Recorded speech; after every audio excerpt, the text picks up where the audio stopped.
of you really want to talk about, and it's so important to the future success of our universities.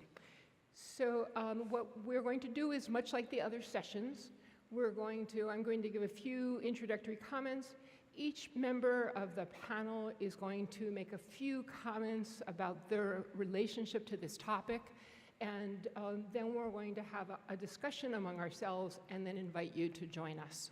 I'm going to introduce each panelist before they make their introductory comments, rather than introduce everyone at the beginning.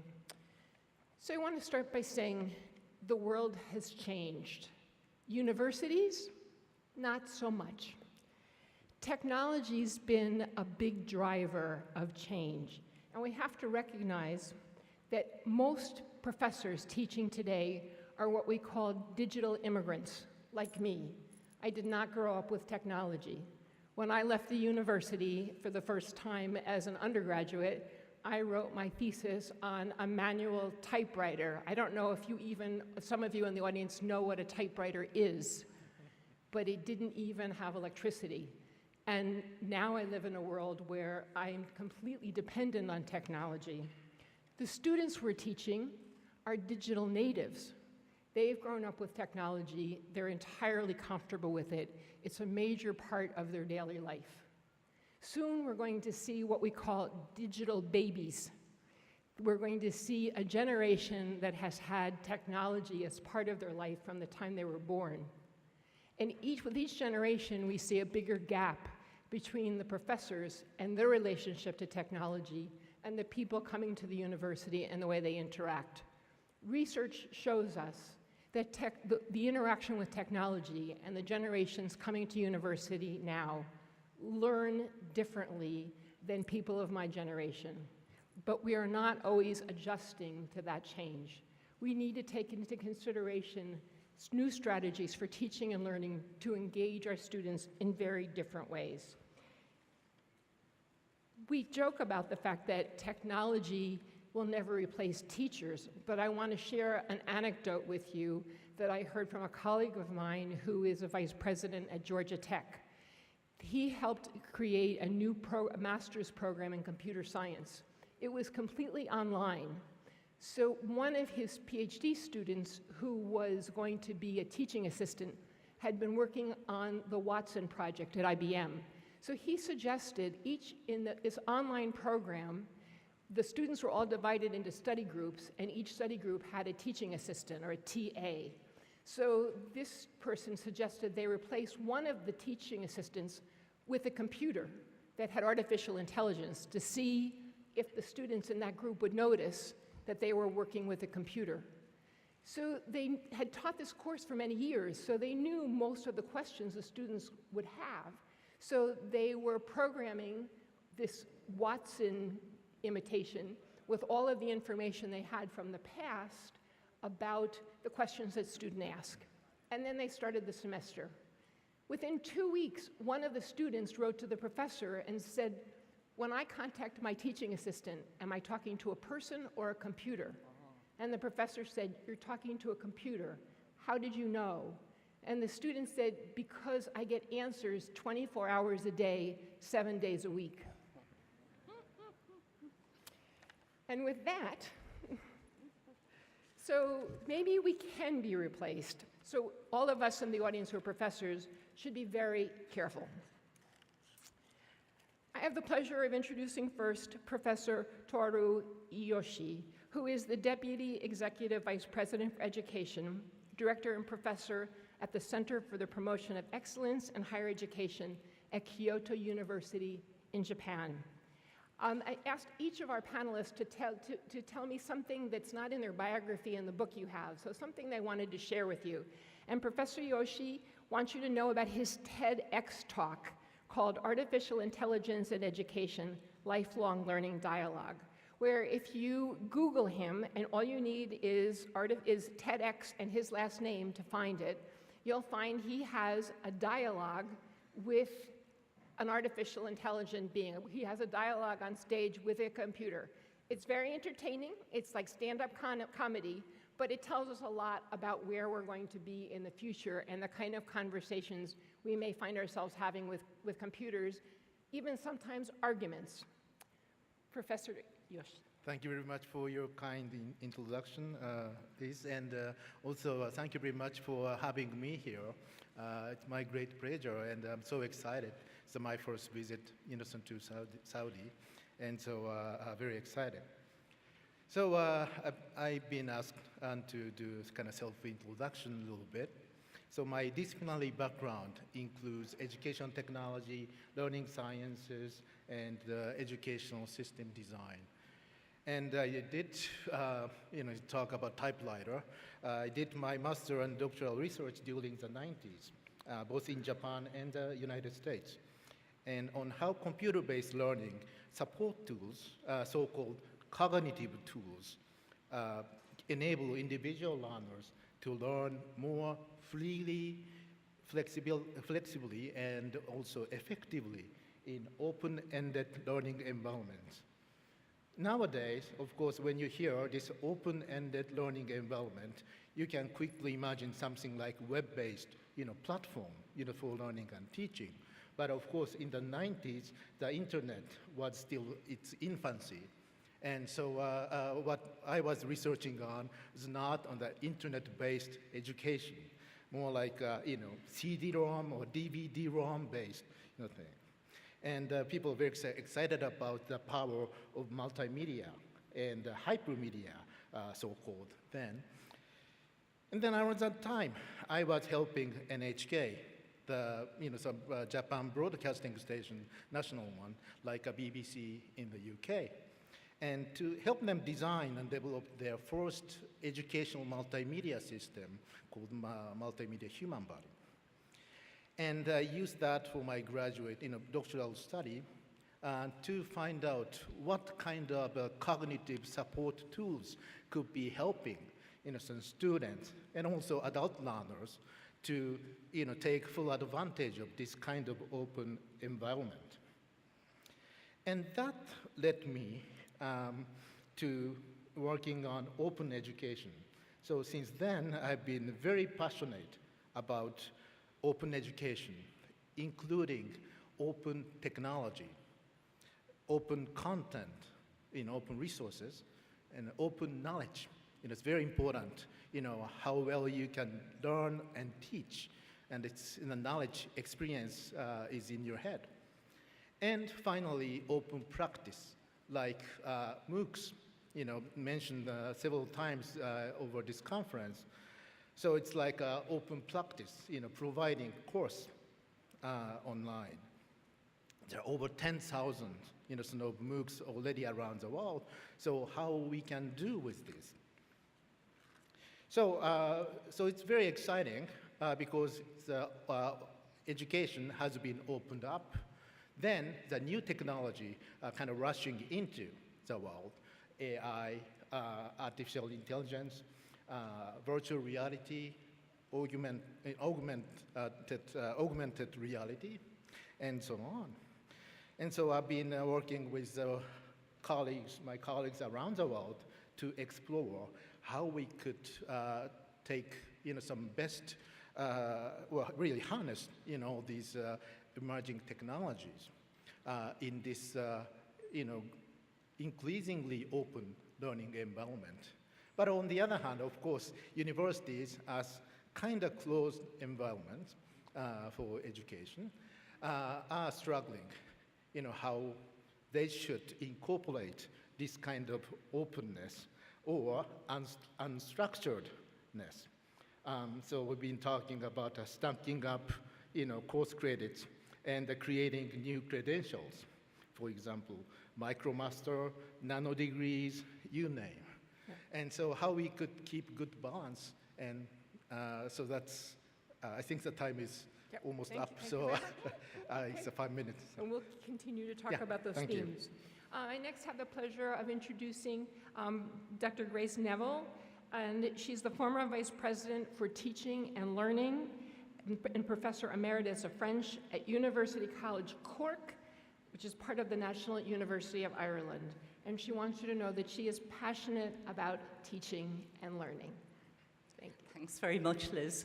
I'd like, first of all, to express my warmest thanks to the Minister and to the organising committee who have invited me here today. This has been the most amazing experience, I have to say. I've been delighted to come here, and I'll go back to Ireland full of really rich thoughts about my experiences here.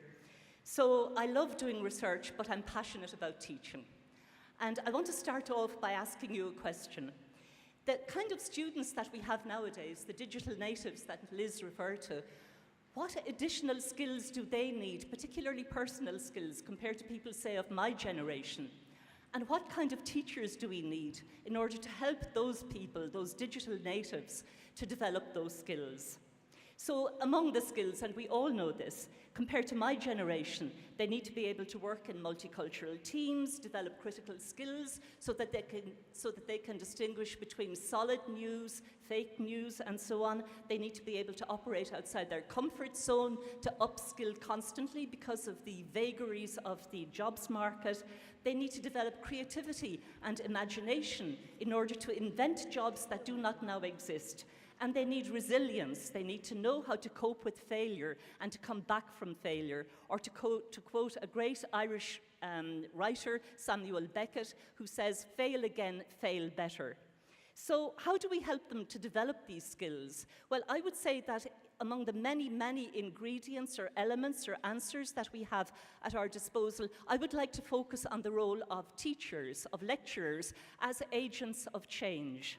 So the issue is this for me: how do we help teachers, our colleagues, to move beyond their roles as transmitters of knowledge, which is still important, to move beyond their roles as creators of knowledge, as world-class researchers, and to focus more on their roles and, I would say, responsibilities in order to help students to become better learners. So in that context, I want to talk about ways of encouraging colleagues to focus more on teaching and learning than has been the case in the past. And you'll see that I'm summarizing here because I want to go quite fast. How do you encourage them to do that, given that spending time on developing your teaching skills, helping students and so on to become better learners, this is immensely time-consuming. And in many systems that I know of, this is not taken into account when people apply for a promotion. So I want to be very pragmatic, and very briefly, I want to refer to two sets of initiatives that I've been involved in over many years where people are trying to tackle these questions. One of these sets of initiatives is a very top-down one, the other is bottom-up.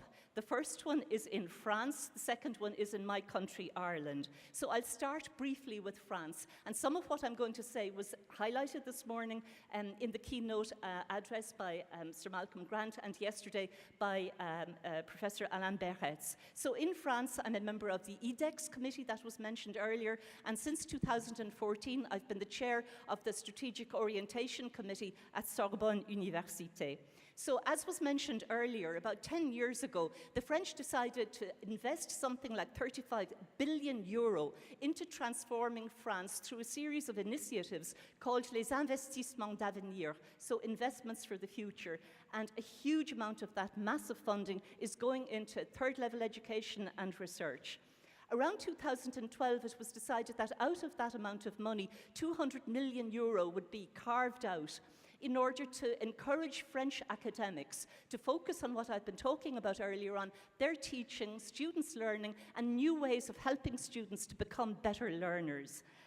So these initiatives, again, calls for proposals and so on, gave the academics in question the space and the time and the courage and indeed the finance to experiment new ways of doing things because of the new students that we have in front of us. And the two committees in question, consisting of international academics, no French people on the committees, I had the honor and the joy actually of chairing both of those committees and of continuing monitoring and accompanying the work of the French academics in question. I would say that 6, 7, 8 years after those initiatives were thought of, They have begun to change the teaching and learning landscape in France, so that now you see things in France that didn't exist 7 years ago. You see a whole network of teaching and learning centres, new people, professionals, des ingénieurs pédagogiques working in this area, conferences on teaching and learning, publications and so on, and even sabbatical leave so that people can think about their teaching and not just about their research. Very briefly, I'm on my last page, what happens in Ireland? In Ireland, we don't have that kind of money, and in my university, we started a number of years ago, about 20 years ago, in an incredibly informal, under-the-radar way. A group of us used to get together every week to talk about our teaching, and particularly about our heroic failures. Why did such and such a course not work? Why did such and such an exam system not work? So it was a kind of a self-help group. And as I said, it was under the radar, it was a space safe, we could talk to each other in confidence. Going very quickly over the years, over time, people got to hear about this kind of subversive activity, and they wanted to join in as well. So over the last, say, 15 years, we have formalized these activities into a series of accredited courses that are voluntary, but which now 70% of my colleagues have taken. We have a building, long story, and we have people working entirely kind of the French equivalent of des ingénieurs pédagogiques and so on. Two other things we did that shifted the culture. Into our strategic planning, our strategic plan, we put a very innocent-sounding statement. We said that teaching and research, that there was parity of esteem between teaching and research in my institution. We borrowed that term from the peace negotiations, very political peace negotiations in Northern Ireland 30 years ago, where the Catholic and Protestant communities, or more accurately, the community that regarded itself as British and the community that regarded itself as Irish, but living in the same territory. The peace agreement, Belfast 30 years ago, said there was now parity of esteem between these two communities. So we borrowed this very dynamic political phrase, and we said in our university there is parity of esteem between research and teaching and learning. We didn't say they were the same thing, we didn't say they should be financed the same way, but there was parity of esteem. So when people came along and said, I'd like a chunk of your building or I'd like a chunk of your budget, we said, hang on a second, parity of esteem. The third thing that we did is we changed the promotion system. So now, in order to get promoted, as well as being an excellent researcher, you have to prove that you're a good teacher and a facilitator of learning as well. We also pioneered teaching awards that were then kind of rolled out at a national level and which are now awarded every year, very symbolically in Dublin Castle and very often by the President of the country. So 3 things in conclusion. We talk about nudges in English, you know, a little movement that can change a lot of things. So I'll end up with 3 nudges, unconnected, but they're all under the banner of teaching and learning. In 2006, 2007, Harvard students began complaining about the quality of teaching they were getting. They said they came to Harvard, paid huge fees, and very often what they found was that they were taught by teaching assistants who were young postgraduates, while the stars were off somewhere else doing interesting things. So they said, this isn't good enough. So Harvard listened and responded, set up a task force, and the recommendations of the task force you can see on the internet. One of the recommendations was, and I quote, we need to appoint stellar scientists who care about excellence in teaching as well as research. So world-class researchers, but who care about excellence in teaching as well as research. If Harvard is saying that, I think, you know, it's a handy phrase to repeat. The second thing that we tried to do, again, not always very successfully, but I tried very hard to get my senior colleagues, the very good researchers that we have, to teach in first year. I believe that first year is the key year in a student's formation. If you get it right in first year, the chances are that the rest of the student's career will go more smoothly. So instead of putting in young teaching assistants into huge lecture groups in first year, I feel very strongly we should put our stars, our star researchers, our senior colleagues in to teach in first year. And the final thing, and I have to confess, this I didn't manage to get into the system, but I still believe in it. I believe that all members of the President's team, including the President, should take a course in first year in a discipline that they haven't studied, about which they know nothing, and they should put themselves in the shoes of in the place of the first-year students. They should take the course and they should have to pass the exam. So I feel this would be very symbolic. I feel that the people in question would find out more about teaching, learning, and indeed research from their institution by doing that than through an awful lot of the reports that might be written. And I feel as well, getting back to the kind of vulnerabilities that I outlined when I was talking about the kind of students we have now and what they have to face, I think it would be very good for people who are very senior and long in the system to find themselves in a very vulnerable place again, like a first-year student. And I leave you with just one thought. In 2014, the European Commission commissioned a report on teaching and learning in the EU. It was chaired by Mary McAleese, who's the former president of Ireland. And one of the recommendations that she made was that by 2020, all people teaching in all higher level institutions, higher education institutions in Europe, she said, should have certified pedagogical training. She said that in 2014. She said it should be brought in by next year. All I can say is watch this space. Thank you very much. Thank you. I just want to highlight one of the things that Grace had just said, and I just think it's such an important theme for us all to keep in mind. We need to help students become better learners and teachers become better teachers. And I think at universities, we often assume that after 12 years of education, our students know how to learn, and that's not necessarily true. We also assume that our professors who've been trained in a discipline or who are successful scholars know how to teach. So I think we need to keep in mind that one of the themes in improving the quality of universities is always to focus on helping students become better learners and teachers become better teachers. It's now my pleasure to introduce Renato Pedrosa, who is a professor of science and technology policy at the University of Campinas in Brazil. And his interest is in academic life and research on teaching. He has always been involved with finding new ways to contribute to the advancement of opportunities for people from all backgrounds to develop their talents to in the fullest way possible. And it's the teacher that has the upper hand to really shape overall attitudes in academic life. Thank you, Renato. Well, thank you, Liz. Thank you also for inviting me and providing for this opportunity to visit Saudi Arabia. It's my first time in the region, actually, in Saudi Arabia. And I'm pretty impressed. Very exciting, and thank you. So I'll tell you 3 short stories, personal stories. 6 years ago, I had been teaching mathematics in my university, calculus, linear algebra, all that stuff, for 30 years. So I made a calculation, and I thought I had taught to about 6,000 students. 6,000 students, pretty good for academic life. 6,000 students in my classes. Some of them failed, but most passed.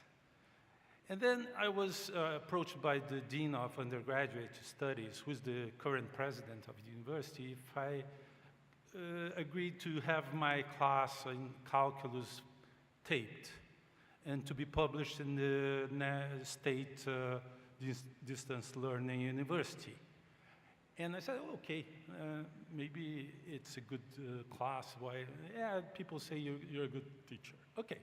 So they taped it the whole semester, and they put it up in the internet.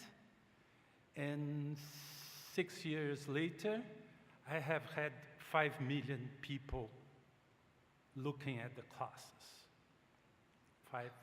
So it's about from 5,000 to 5 million. 1,000 times more. Wow. So this is the first thing, and it's very interesting. Just recently, I ran the 10 kilometers runs and I was finishing one of them in the plaza in Campinas, and then thousands of people there, and one person comes and says, "You are the internet teacher." I said, "Yes, I am the internet teacher." So somebody that I've never seen. And this happens all the time. Encounters and lines in the theater, in the movies, people come to me and say, "You are mostly young people, some older people." First story. Second story. A couple of years ago, or 3 years ago, I started working, helping the São Paulo Research Foundation with their science and technology indicators. I coordinate the program there, and I thought, well, I can do Excel stuff, and I can do, but it's not enough. So a few months ago, I started to say, I'm going to learn something like the R language. Some of you may know what the R language is, a statistical programming language. It's very powerful, used for data science, artificial intelligence, and so on. And so I said, how can I learn that? So I went to the internet. And after a few months, now I can make all those graphs that run like the TED Talks, that the beautiful countries moving around and stuff like that. And I can also work with large databases. I can do a lot of stuff. And everything I learned from online courses. I didn't ask. Actually, I asked a friend, a colleague from the computer science, what he thought would be better, Python or R. He said, I like Python, but I'm a computer scientist. You're other type of scientist, prefer R because it's more statistically oriented. Second story, I learned a lot just from the internet. Third story, I have a 16-year-old daughter. She's in the second year of high school, and when she's studying, she does this. She puts the book and the notebook, the computer, and the smartphone. The computer, she looks at videos, she looks at classes, she looks at text, she searches stuff, and she writes the reports and everything. The books, she looks now and then. And the smartphone is connected with 3 or 4 other classmates, where they share live exchanges about what they're studying.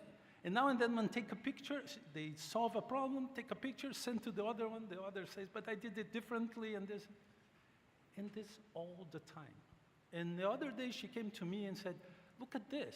She found a periodic table tool where you get all information from all elements just by clicking, and there are the groups and there are the properties and this and the molecules, the most important molecules. And then I thought, well, in 2 years she'll be in college. And if she gets to my university, probably the first class she'll have will be a 1950s technology, either a blackboard or a PowerPoint, pretty static stuff. And it used to be overhead projector, right, with the slides flipping manually. Now it's PowerPoint, it's fancy, but actually most of the PowerPoint presentations are just slides, static slides. And she's learning, and probably she'll think, this is so boring. And that's what the kids are saying. Our college education is so boring. And another experience, I was an auditorium half the size I used to teach calculus, and there was the guy in the front row with an iPad or a computer, a laptop. And I said, this guy is in the internet. I'm teaching, and he's in the internet. So I put an integral that doesn't have a simple solution. It's complicated. And I say, what do you think? How do you do this? And this guy raises it, but we can't solve it because it's this and that. He was in the Mathematica program looking at what I was doing. And this is more than 6 years ago. And I think we are so behind the curve, especially at the research university, because we are successful students with pretty boring professors. And so if we did, they can do it. So we don't have to worry, right? But actually, there are institutions that are coming along, some small, very innovative, where they're doing different things. And I think it's time for us at the research-intensive institutions to think about it. I think we can comment later, but I think, develop this more, but I think there are some things we can do. I don't think we have to change radically, but maybe we have to relate to other types of institutions so that we participate more in these new forms of education that are coming along. And this has consequences for curriculum as well. Thank you. Thank you. And our final participant is Scott Durand, who is the Senior Vice President and Executive Director of Workforce Partnerships at Southern New Hampshire University. And Scott says he has a non-traditional, non-academic background. He joined higher education as a baseball coach. He's been in higher education for 20 years, working in different roles in leadership. His work now is in operations, marketing, and business development towards remaking the university model to create more access and better outcomes for students. And Scott's University is particularly interesting in light of some of the themes we've heard over the last 2 days, where universities need to have focus more on areas of practice and not exclusively on theory, and closer relationships with industry. And his university is really built on perfecting those relationships and those outcomes. Great. Thank you, Liz. I want to start with just really thanking our hosts. This has been incredible for me. It's my first visit. I have to admit I'm worried a little bit that I'm going to take away more from my time here than I'm going to be able to give to you, but I leave here with a different mindset, and I am incredibly thankful for that, so thank you. As Liz noted too, I might owe you all an apology or maybe a thank you for allowing me, a non-academic, to walk among you this week. But I represent a very different university. So I represent Southern New Hampshire University. So I would say even back home in the USA, many of our citizens would have a hard time finding New Hampshire on the map. But I will tell you, this past July, we became the largest nonprofit university in the country. And we did that because we had to think very differently about education. And it really starts with our mission. So if you don't believe that education can change a life, a family, or a community, you're in the wrong place. So it all starts there. So it makes our decision-making very easy. The outcomes for our students have to be great for our students. And then there's the second part, and this might seem like heresy in some circles when you use the word customer. But there's a job to be done, and we have to think about the job to be done for our customer. Our students are our customer, and they come at us and to us for very different reasons. And we need to figure out how to meet their needs. So for example, a traditional 18-year-old graduating from high school is hiring SNHU for a coming-of-age experience, living on a campus, learning how to make good and bad decisions on their own for the first time, learning how to learn, starting to understand what their interests are. An adult student might come to us for online learning because they have a family and a full-time job and they need the convenience and the balance that online provides. For some of our other students, and I'll talk a little bit more about this because it really directly relates to how we think about different styles of teaching and learning, is our competency-based education program, where we've really flipped the model, where seat time no longer matters, and it's really all about what you learn. And teaching and learning are disaggregated from the design of the program. So that might sound a little odd, but it's been pretty successful for us so far. We also have to understand that learning doesn't just happen at school. Our students come to us and they're learning on their jobs, they're learning in their life, they learn at play. They bring lots of experience to what they do. And as others on the panel have mentioned, when you think of traditional education, sometimes we're asking people to repeat things that they've done in the past, and it's not new learning for them, and that can be a struggle, particularly for some of our learners. So we think differently about teaching and learning and the styles that our students are coming to. So I'll talk to you a little bit about our competency program, and I'll go into more depth when we go deeper into the discussion. It is all project-based. So this is real-world projects. So imagine an online program where you don't have a faculty member in the way that you do in a traditional program. So in a traditional program, you will have a faculty member who is expert in their discipline. They are with you for that entire course, and that course has a definitive start and an end point, tests and quizzes, and all of the things you would normally imagine. In a competency program, time doesn't matter. The student can accelerate or decelerate based on what they know. So they can enter into the program. So for example, if they're really talented at writing and one of the projects is around writing, they may move through that program very quickly. Conversely, if they struggle in writing, they may take a lot more time than a traditional class would allow for them. And with competency, we get to mastery. So through projects, students have to prove mastery before they can move on. So you can take the learning that you bring to us from all of the rest of your world and your knowledge, and you can move quickly through those things by proving mastery. If I'm already an accountant and I'm taking cost accounting, I can probably prove mastery on those projects very quickly, but if I am not an accountant, it may take me more time. And so the teaching occurs in a different way. So in the competency program, our faculty members are essentially assessors of projects. So unlike the finance course, where you have one faculty member who's assessing you, in the competency program, you will have a team of faculty who are assessing you and are experts within your project area.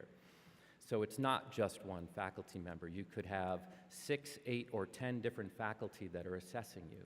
So the learning occurs through that submission and assessment.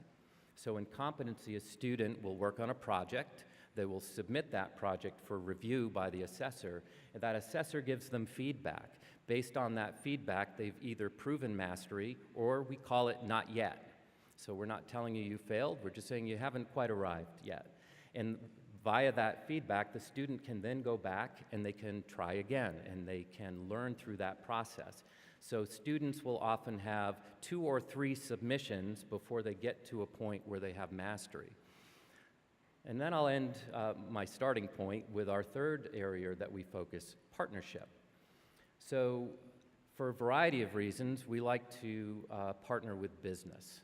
So I'll give a quick example. We partner with an organization that's called K-12 Incorporated. So K-12 is a business that serves over 100,000 students, mostly online, K through 12 in the United States. They had a problem. And in our partnerships, we have 2 customers. We have the business, and then we have the employees who become our students. So K-12 had a lot of turnover with their online faculty. So you can imagine if you're running a business and you're losing a lot of employees, from a bottom line perspective, it costs a lot to hire and train new teachers and keep them in place. You might lose families who are attached to that teacher, so you will also lose those families from your business. They also wanted to upskill their teachers. So along with K-12, we did a lot of research, and we developed 6 stackable micro-credentials. So these are smaller chunks of learning that K-12 teachers can take in any order they want, depending on their need. Each of these micro-credentials comes with CEUs and academic credit. If you haven't earned a master's yet, so if you're an accredited teacher with a bachelor's degree but you want to earn a master's, you take all 6 micro-credentials, stack them together, and you earn an MED in effective online teaching. So in multiple ways, we help the business, K-12, attract and retain the best teachers. We're helping improve the outcomes of their students by better training their teachers on how to effectively teach online, and their students have better outcomes. And then from a bottom line perspective, it works really well for K-12, the organization. So I'll stop there, but those are really 3 different ways that we think about learning and teaching a little bit differently. Thank you. Well, I'd like to start with a very general question to the panel. I'd like to ask you, what are the implications of the current technological era? It's probably the biggest technological jump since the advent of electricity in the 1880s. What are the implications for curriculum, for instruction, and institutional structures? Well, unfortunately, we don't have time to talk about how technology has been transforming education over the last 140 years here. Please allow me to focus on the last 30 years and plus 10 years and beyond into the future. And I'd like to quickly talk about the trends and some kind of key ideas through those 4 decades here. And in 2004, Professor John Unworth at the University of Virginia published this very interesting article called The Next Wave, Revelation Technology. And in that article, he called 1990s is E-decade, so E-decade. So if you remember, e-commerce, e-business, e-publishing, and e-learning, these things were coined then, born there. And so, I don't know, some of you remember the Gopher, the World Wide Web and those things, were born there. And it started, giving some impact on education. And then he claimed the 2000s, the O decade, so O for open. So open source, open systems, open science, open access, open education, open innovation, you name. And it's interesting how this on E platform, we wisely built or added another layer called openness here. So his article stopped here, but I couldn't stop myself thinking about, so what comes next? So I'm good at making things up. So I came up with this C decade, which we are living and which is kind of ending now because it's 2019 now. So what C decades includes collaboration, collectivities, communities, commons, cloud computing. So interestingly, it all started with C. And then we, so living in this, and also, it's really huge, these have huge implications on, how we learn and teach and see the guys. And when I was talking about this somewhere, somebody came up to me after my talk and asked me, so what comes next? Because, C decade is ending. So I had to come up with something else for the next 10 years. And I selfishly decided to call it P decade, P. And what P stands for: personalization, preference-based, prediction, proactiveness, project-based, problem-based, and also privacy, which is very important. So you, again, think about AI,